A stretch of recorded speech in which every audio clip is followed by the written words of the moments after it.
Sabay-sabay ngayon para sa kalusugan at tamang nutrisyon. Kasama ang kalikasan, tayo na't umaksyon. Masiglang kabataan nandirito ngayon. Kumain ng gulay, Prutas araw-araw, pagkaing masustansya, lakas ay matatanaw.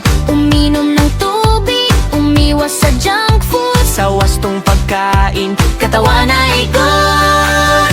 Nutrisyon at kalikasan, ating pangalagaan. Kalusugan